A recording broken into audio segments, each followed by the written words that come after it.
కావున ప్రభునందులరా, దేవుడిట్టి నియమాన్ని నియమించాడు. ఈ నియమాన్ని మనం అనుసరిస్తూ వెళ్ళాలి. సరే, అబ్రహాం గారు దేవుని నియమాన్ని అనుసరించాడు, ఆయన సక్సెస్ అయ్యాడు, ఆయన ఫ్యామిలీ సక్సెస్ అయింది, ఆయన మంచి ఆత్మీయ తండ్రిగా మారిపోయాడు. ఇంకొక నియమాన్ని చూద్దాం. అదేమిటి అనంటే, రోమీలకు రాసిన పత్రిక తీయండి. రోమీలకు రాసిన పత్రిక 7వ అధ్యాయము.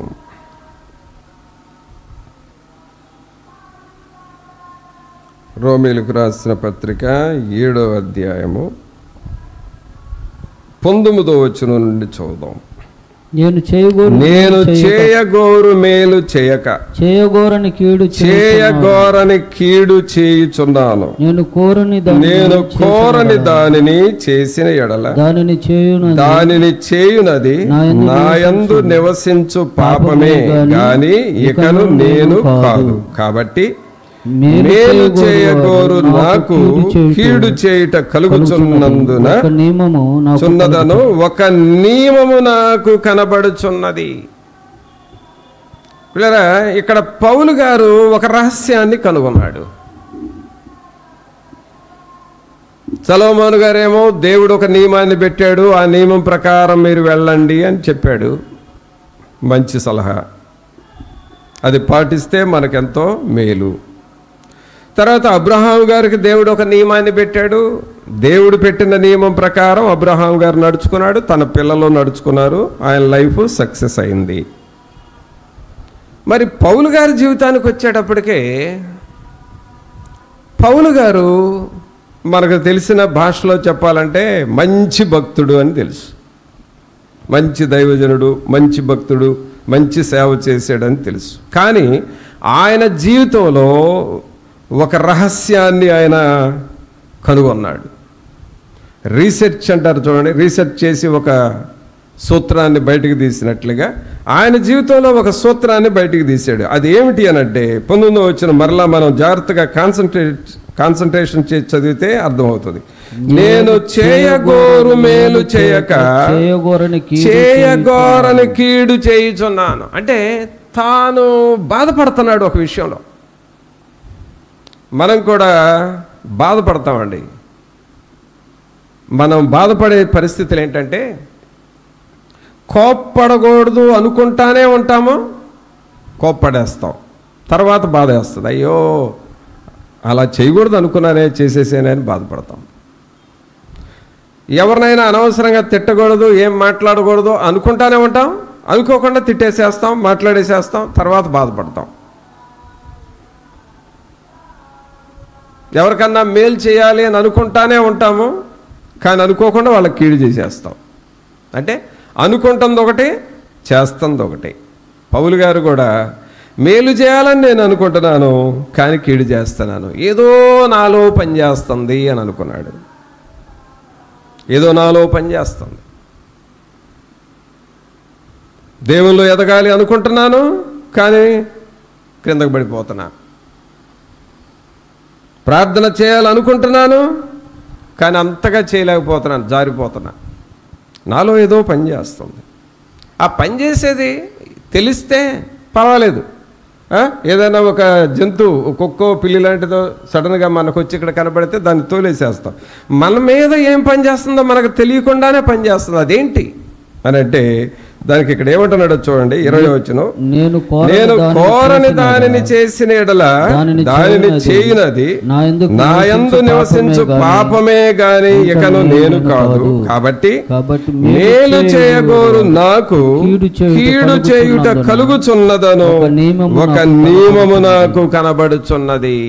అంటే ఒక నియమము నాలో పనిచేస్తుంది. ఆ నియమం పేరు పాప నియమము. చెప్పండి అందరూ ఒక్క నిమిషం. పాప నియమము అంటే ఒక పాప నియమము నాలో పనిచేస్తూ ఉంది. అందుకని దేవుల్లో బలపడాలనుకుంటూ జారిపోతున్నాను. ఈ పాప నియమము నాలో పోవాలి. ప్రభునందులరా, దేవుడు ఒక నియమం నియమించాడు. ఆ నియమం ప్రకారము సొలొమోనులాగా అబ్రహాములాగా మనం ముందుకు పోవాలి. కానీ పౌలు గారు అయితే నాలో ఒక పాప నియమం పనిచేస్తుంది. మేలు చేయాలనుకుంటున్నాను, కీడు చేస్తున్నాను. దేవుని కొరకు బ్రతకాలనుకుంటున్నాను, జారిపోతున్నాను. దేవుని కొరకు పరిశుద్ధంగా బ్రతకాలనుకుంటున్నాను, పాపం వైపు లొంగిపోతున్నాను. నాలో ఏదో నియమం పనిచేస్తుంది, దీన్ని నేను తీసివేసుకోవాలి. ఈ నియమం తీసివేయాలి అనంటే ఏం చేశాడనంటే 25వ వచనం చూస్తే, మన ప్రభువైన యేసుక్రీస్తు ద్వారా దేవునికి కృతజ్ఞతాస్తుతులు చెల్లించుచున్నాను. కాగా మనస్సు విషయములో నేను దైవ నియమమునకును శరీర విషయములో పాప నియమమునకు దాసుడునై ఉన్నాను. నాకు అనుకున్నామే మనస్సు శరీరం వేరువేరుగా ఉంటుందని. అలాగే మనస్సు విషయంలో నేను దైవ నియమమునకును శరీర విషయంలో పాప నియమమునకును దాసుడై ఉన్నాను. కాబట్టి ఇప్పుడు నేను దేవుని నియమానికి, దైవ నియమానికి నేను లోబడాలి అని పౌలు గారు తీర్మానం చేసుకున్నాడు. ఈ దైవ నియమానికి లోబడటం అంటే ఏంటి ప్రియులారా? ఎక్కువగా మనం వాక్యం చదవాలి, బైబిల్ను చదవాలి. బైబిల్ను చదువుతూ ఉంటే దేవుని నియమము నీలో పనిచేస్తూ ఉంటుంది. దివ్య గ్రంథము ఎచ్చటనైన చదివిన సహాయం దొరుకును. కష్టముల్ వచ్చిన దుఃఖముల్ కల్గిన విడువకుండ చదువుడి దివ్య గ్రంథము. విడువకుండ చదువుడి దివ్య గ్రంథము. దేవుని వాక్యాన్ని చదువుతూ ఉండాలి. అయితే మనం ఒక సిస్టమ్ పెట్టుకుంటాం. ఏంటి మన సిస్టమ్ ఏంటంటే, రోజుకి ఎన్ని అధ్యాయాలు చదవాలి? 3. అది ఆయన రూల్. అది 3 అధ్యాయాలు చదవాలనుకోండి. ఇంకా ఒక 5, అది ఆయన రూలు, ఒక 5 చదవాలి. ఇంకా ఒక్కటని ఎవరు అనరేంటి? ఎవరు లేరా? కాబట్టి ఒక్కొక్కరిది ఒక్కొక్క రూలు. 1 అధ్యాయం చదువుదాం, 3 అధ్యాయాలు చదువుదాం, 5 అధ్యాయాలు చదువుదాం, అది ఒక రూలు. కానీ దేవుని వాక్యాన్ని నువ్వు చదువుతూ ఉంటే మన మీద పనిచేస్తున్న పాప నియమము కొట్టుకుపోతుంది. ఇప్పుడే వర్షాలకి అంతకుముందు కాలువల్లో ఉన్న చెత్త చెదారం కొట్టుకుపోయినట్లుగా వాక్యాన్ని నువ్వు చదువుతూ ఉంటే నీ మనస్సులో ఉన్న పాప నియమం, నీ శరీరం మీద పనిచేస్తున్న పాప నియమం అంతా కొట్టుకుపోతుంది. ఆమేన్. కావున పిల్లరా, దేవుని వాక్యానికి నువ్వు ప్రాముఖ్యత ఇవ్వాలి. దేవుని వాక్యాన్ని నువ్వు అలాగూ చదువుతూ ఉండాలి. అబ్రహాం గారు అలాగూ దేవుని ప్రాముఖ్యత ఇచ్చాడు. అందుకనే దేవుని కట్టడలు, ఆయన ఆజ్ఞలు, ఆయన నియమాల్ని గైకొనెను అని చదివాము. మరొక నియమం ఉంది, పౌలు గారు రాస్తాడు. ఇది నియమమే. గలతీయులకు రాసిన పత్రిక చూడండి. ఒక నియమం ఏమిటి అనంటే, గలతీయులకు రాసిన పత్రిక 5వ అధ్యాయము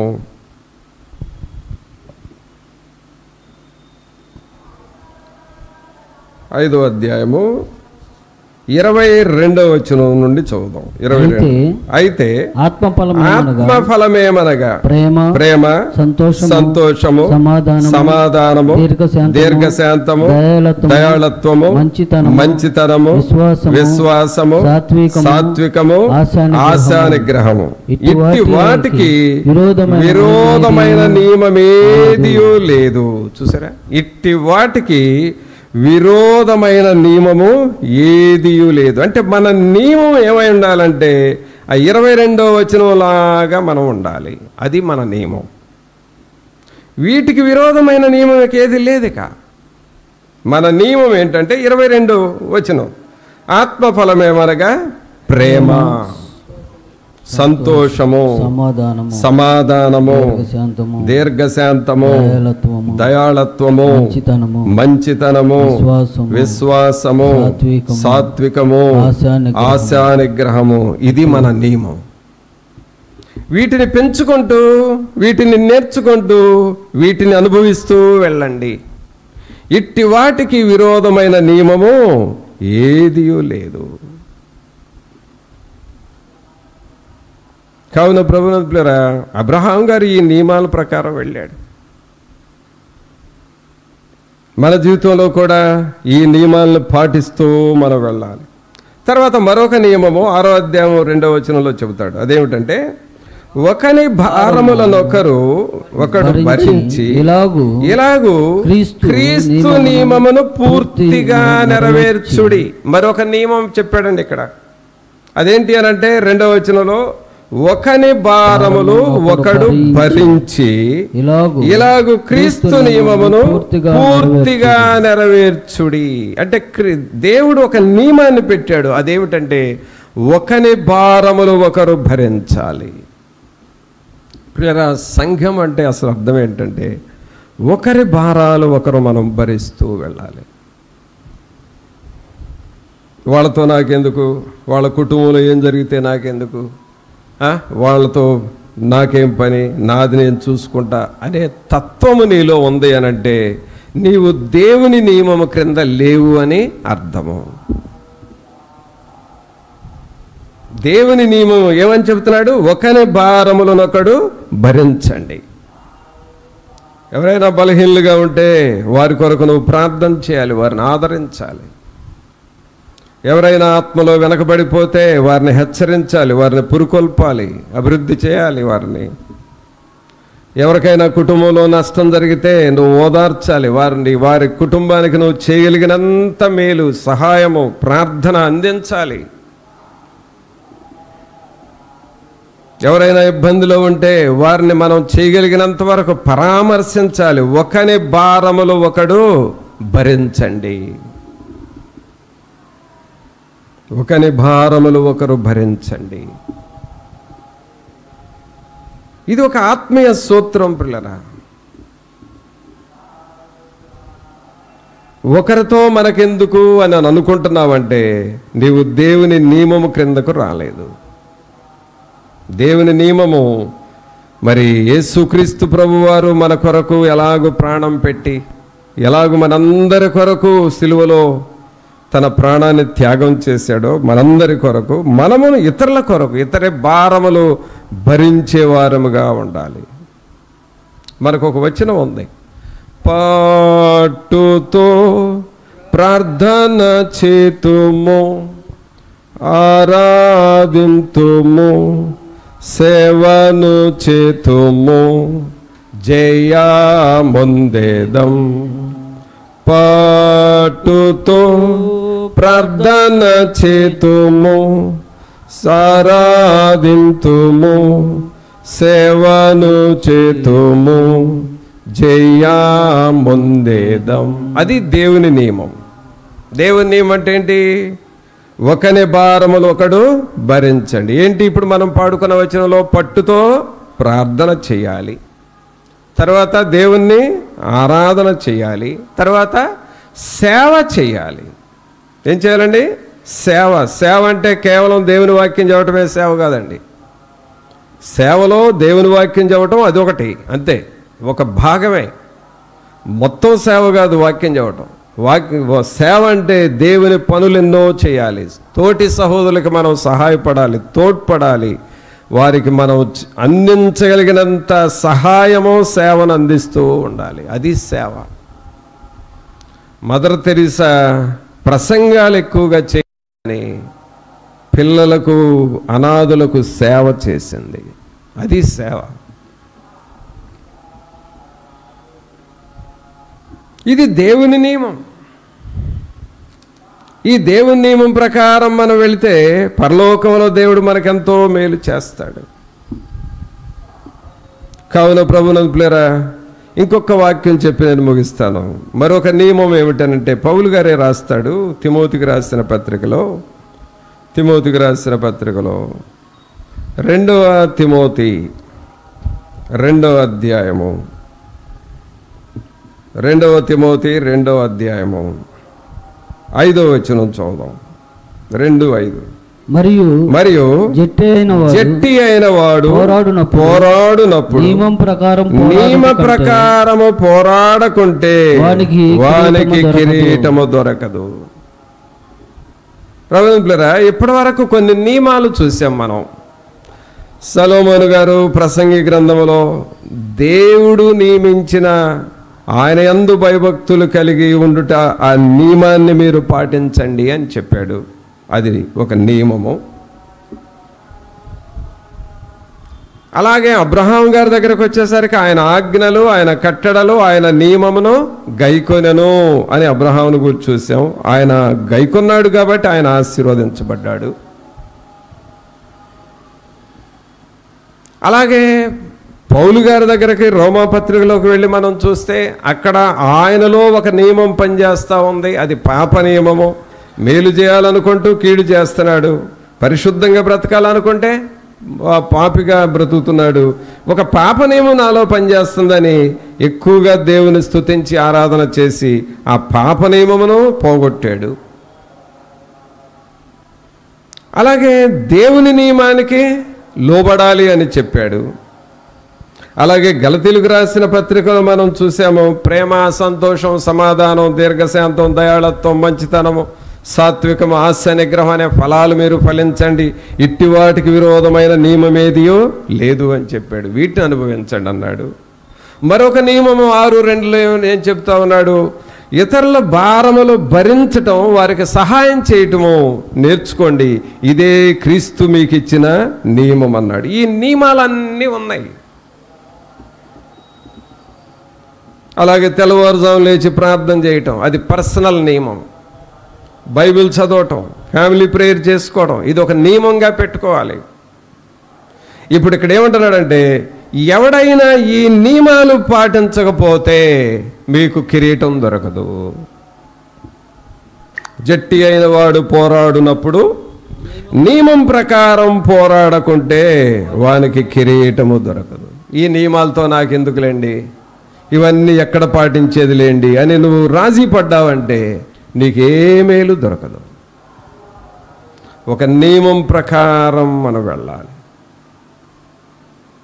ఇంకా చెప్పాలంటే భక్తులు ప్రియులరా, తెల్లవారుజామున నిద్ర నుండి లేచేదానికి కూడా ఒక నియమం పెట్టుకున్నారండి.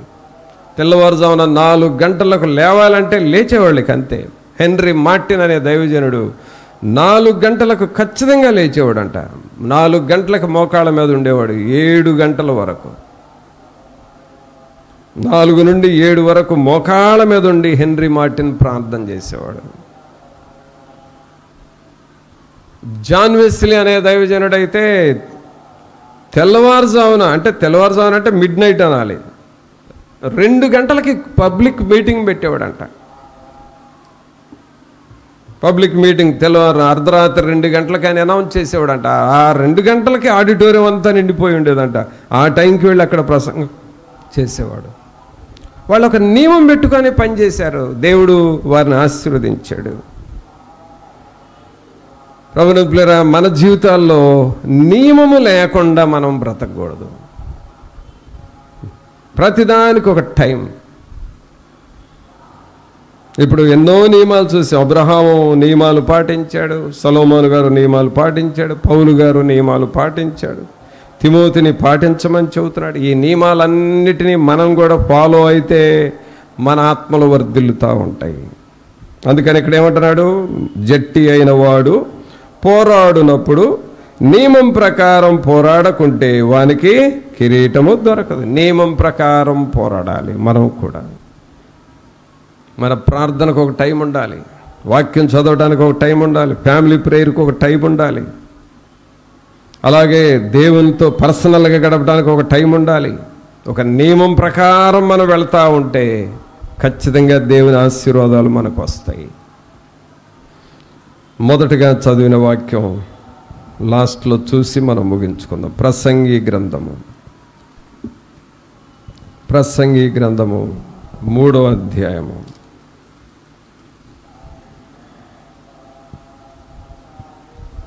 3వ అధ్యాయము 14వ వచనం. దేవుడు చేయు పనులన్నీ దేవుడు చేయు పనులన్నీ శాశ్వతములని నేను తెలుసుకొంటిని, దానికి ఏదియో చేర్చబడదు, దాని నుండి ఏదియో తీయబడదు. మనుషులు తన యందు భయభక్తులు కలిగి ఉండునట్లు దేవుడిట్టి నియమము చేసి ఉన్నాడు. కాబట్టి సొలొమోను గారు జీవితంలో ఆఖరికి నేర్చుకున్న మాట అదేమిటంటే, దేవుడు చేయు పనులన్నీ శాశ్వతములు. ఆయన ఏదైనా శాస్త్రంగా చేసేవాడు. దానికి ఏది మనం చేర్చలేమో, దేనిని మనము కలపలేము, దేన్ని మనం తీసివేయలేము. అయితే మనం చేయాల్సిన పని దేవుడు నియమించిన నియమం ప్రకారం మనం ముందుకు వెళ్ళాలి. ప్రభువా, నీ నియమాన్ని నేను పాటిస్తాను, నీ ఆజ్ఞలను అబ్రహాములాగా నేను పాటిస్తాను, నా కుటుంబం అంతా పాటించేటట్లుగా నేను నేర్పుకుంటాను, నేను వాటిని పాటిస్తూ నా పిల్లలకు నేను నేర్పుతాను, దేవుని నియమము నాలో ఉండాలి అని మనం ముందుకు సాగుదామా? పరిశుద్ధాత్మునికి అలాగ నువ్వు లోబడతావా? దేవుని సన్నిధిని మనం అలాగ గుర్తెరిగి మీకు లోబడతాం ప్రభువా అని నువ్వు చెబుతావా? దేవుని నియమాన్ని మనం పాటించినప్పుడు దేవుని ఆశీర్వాదాలు మనము మన పిల్లలము చూస్తాము. ప్రార్థన చేసుకుందాం. ఒక్క నిమిషం అందరము తలలు వంచి, ప్రభువా నీ నియమాన్ని నేను పాటించాలి, మిమ్మలను గుర్తెరిగి నేను జీవించాలి. ప్రభువా, మీరు మాకు కొన్ని నియమాలు పెట్టారు, వాటి ప్రకారం నేను ముందుకు సాగాలి. ప్రభువా, రక్షకుడా మిమ్మల్ని స్తుతిస్తూ ఉన్నాను. పరిశుద్ధాత్ముడా మీ వైపు చూస్తున్నాను. మీ నియమమును మేము పాటిస్తూ అబ్రహాములాగా, ఇస్సాకులాగా, యోసేపులాగా, యాకోబులాగా మీ నియమమును పాటిస్తూ ముందుకు సాగడి వారిగా చేయండి అని మనం ప్రభువుని అడుగుదాం. పరిశుద్ధుడైన మా ప్రభువా, మీకు స్తోత్రాలు వందనాలు చెల్లిస్తూ ఉన్నాము. మహోన్నతుడా, మహాగణుడా, మా ప్రభు అయిన యేసు మిమ్మల్ని స్తుతిస్తూ ఉన్నాం. ప్రభువా, దేవుని నియమమును మేము పాటిస్తూ వాటిని అనుసరిస్తూ మేము వెళ్ళినప్పుడు ఎంతో మేలు ఆశీర్వాదం మేము చూస్తాము కదా. మా కుటుంబాలకు వాటిని మేము నేర్పాలి, మేము నేర్చుకోవాలి, మా పిల్లలు నేర్చుకోవాలి. ప్రభువా, సహాయం చేయండి.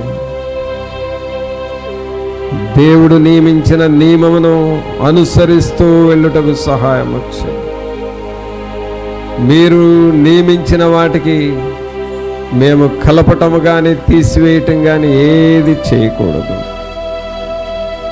స్వచ్ఛముగా మిమ్మల్ని మేము వెంబడించాలి. ప్రభువా, పరిశుద్ధాత్ముడా మీ సన్నిధిని మాతో ఉంచండి, మీ కృపలో బలపరచండి, మీ నియమం ప్రకారము నడుచుకొని మీ ఆశీర్వాదములు పొందుకొనుటకు సహాయం చేయండి. విన్న వాక్యం హృదయములో నిలిచి ఫలించులాగున చేయమని నజరేయుడైన యేసు నామమున అడిగి వేడుకొనుచున్నాము తండ్రి, ఆమేన్. మన తండ్రి అయిన దేవుని ప్రేమ, కుమారుని కృప, పరిశుద్ధాత్ముని యొక్క సన్నిధి అయిన సహవాసం ఇప్పుడు ఎల్లప్పుడూ మనందరికి తోడుగా ఉండి సహాయం చేయను గాక. ఆమేన్.